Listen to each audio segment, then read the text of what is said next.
So I'm going to show y'all how I make soup beans. Now we call them soup beans where I'm from. I'm from Kentucky, and we've always called beans, pinto beans. We always call pinto beans soup beans. So, but I make mine just a little different because I mix my beans. I do a mixture, 1 pound of pinto beans and 1 pound of Great Northern beans. So I get mine usually at Aldi. So here is the pintos that I use and the Great Northerns that I use, and I get them at Aldi. And I use a pound each. These are 2 pound bags. I just half them. So there's a pound of pinto beans and a pound of Great Northern beans. To me, I think this helps. This is a great combination, and we like our beans kind of thick. And I'm doing them on stovetop too, but I've always mixed them, and I think, you know, I think they're just better to mix. But that's how I do mine. If you've never done Great Northerns and pintos together, I do suggest you try it. They're really good together. So I put some bacon in them. So I'm going to put my bacon in there. You can use how much you want. I'm using about that much. I never measure. If you don't have bacon, a piece of salt pork would be good. Fat back, any kind of pork fat would be good. I'm doing a half onion. I just throw that in there like that, okay? And I'm going to throw in some lard, and I'm going to put a couple tablespoons of lard, and I'm going to do some salt and pepper. So I got the lard in, and I got the salt and pepper in. I did about a tablespoon of salt and about a tablespoon of pepper. And I may add a little bit more salt. As they start to cook, I'll kind of taste them a little bit and see if they need just a little bit more salt. Because this bacon's not real salty.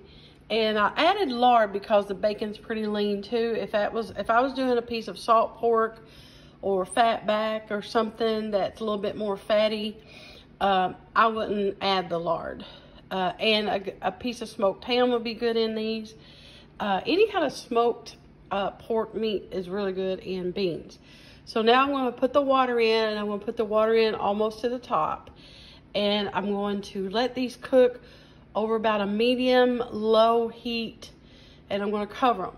And I use this big, heavy cast iron, enamel-coated cast iron. And I think this one is a 2-quart pan. And this is how I make mine. So I'm just going to fill them up with water. I don't soak my beans ahead of time. I've never had to. They turn out just as good to me. And I'm just going to cover them, and I let them just cook on the stove top for just several hours. And I'll keep a check on them. If they start to get a little dry, I will add some boiling water in there. So if you never add cold water in, because you're going to slow down the cooking. So I will watch them, and I'll stir them probably every hour or so. I'll come and check on them, stir them, and make sure they're not boiling too fast. And as they really get to cooking after an hour or two, I'll turn down the heat to about a low and just let them simmer all day on the stove until we eat. And when I say all day, that's probably 4, 5, 6 hours, because to me, I think the longer they cook, the better they are. All right, I got my kettle filled up with water, and I did fill this up with hot water, and it's already hot. And the onion is going to cook right in there, and I just I take that out. We eat onions with our soup beans, but I usually take the onion out after I've cooked it. And but the onion just adds, this is just seasoned beans. This is, if you want them seasoned, not just plain, this has seasoning. You got the onion, you got the salt and the pepper, and the little bit of the smoke from the meat. And these will be good, y'all. I'm telling you, this is how I make mine. And this is also, I make a good sized kettle. We always take leftover, and we always have leftover beans. And this is how I make my refried beans too, when we make fajitas or something. So, and but these are really good. So I'm just going to cover them and let them start coming up to cook. I got them on about a medium heat right now, and just gonna let them start simmering. I'll come back and check on them every so often, but this is how I make my delicious soup beans, y'all. And y'all, a lot of y'all ask about my cooker. This is a Pioneer Woman. You can see it right there. Best kettle I ever got. So this is what they look like after they've been boiling for about an hour. I want to stir them.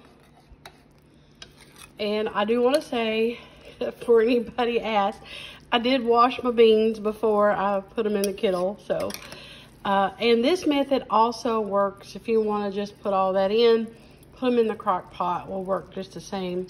I'm just going to cook mine on the stove top today. So I'm just going to stir them and put the lid back on and let them cook let them stay on about that temperature. They're a good little simmer, and I'm gonna cover them, and I'll check on them again in another hour or so, see if they need any water, and stir them again. And I'm probably at 11 o'clock, I'm gonna let these cook all day. I'll probably reduce the temperature here in a little bit. Probably after a couple hours, I'll reduce the temperature even more and just let them simmer all day till we eat supper this evening. So we're going to eat supper probably 5 or 6 o'clock. After about 3 o'clock, I will reduce the heat to low and just let them stay on the stove and just let them hang out till we're ready to eat.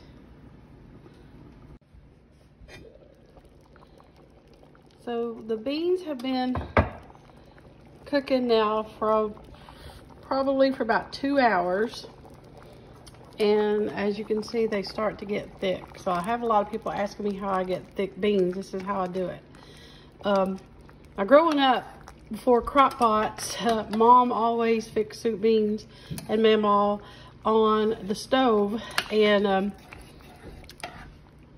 they smell so good, always made the house smell so good. So I've been stirring them. Got the, you know, see the bacon just breaks up in there. If you don't want to use bacon, you can use fat back and stuff. I already said that, but we like the bacon in them. And I just stir them, and I tested them, and they don't need any more salt. And see, look at them, they're starting. Now they're not done, but they're starting to thicken up, and that's good. So, and as you see, the water's reduced down. So I got some water here about ready to boil, and I'm going to add a little bit more water to them. It's probably the only time I'm going to have to add water, because I'm going to reduce the heat now to like on my stove is digital, so I'm going to reduce it down to like about like that. And I'm just going to cover them and just let them simmer on the stove the rest of the evening till we get ready to eat. And Kenzie's excited because they're my favorite. Yeah, she likes soup beans, y'all. So, gonna be good. I'm gonna show y'all how I make my buttermilk. I got an egg in here. This is 2 cups of Martha White's self-rising cornmeal mix. This is a 1/4 cup of melted butter.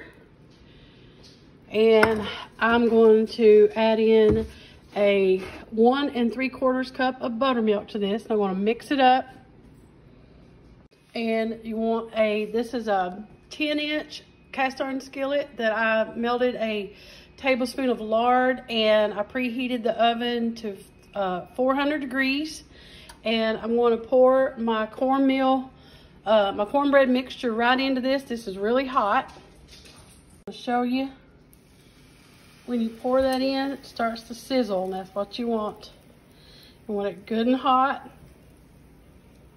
And it goes right in the oven at 400 degrees. And I bake mine for about 30-40 minutes until it's really brown, because I like mine really brown. Time to get the cornbread out. Woo! Nice and hot, smells so good. Look at that. Now this is the way we like ours. Good and brown.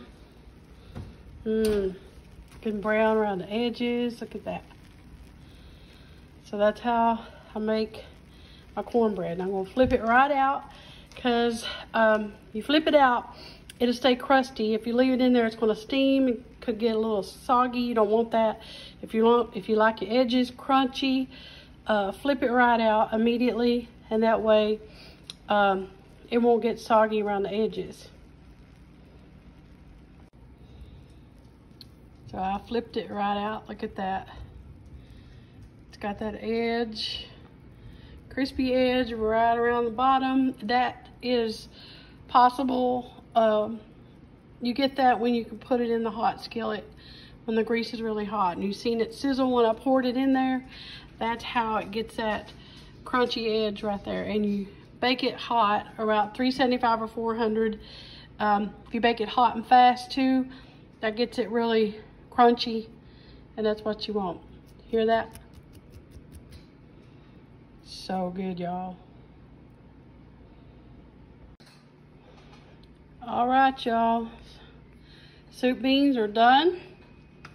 It is about 5:30. I put them on about around, I don't know, 11 or so. I don't remember. I lose track of time. But look at that. These are perfect. And they're just the right consistency. They're kindly thick, but you still got enough juice for sop up your cornbread. But there's how I make my soup beans. I call them soup beans. A lot of people call them different things, but this is what we've always called them, as soup beans. And there you go. There's my beans, and there's my cornbread. We're going to have some salmon patties and some fried taters and onions. Oh Lord, this is the meal I grew up on, y'all. So from 10-Yard Holler, Kentucky, this is the meal that I grew up on. We ate this at least once a week, but it's so good.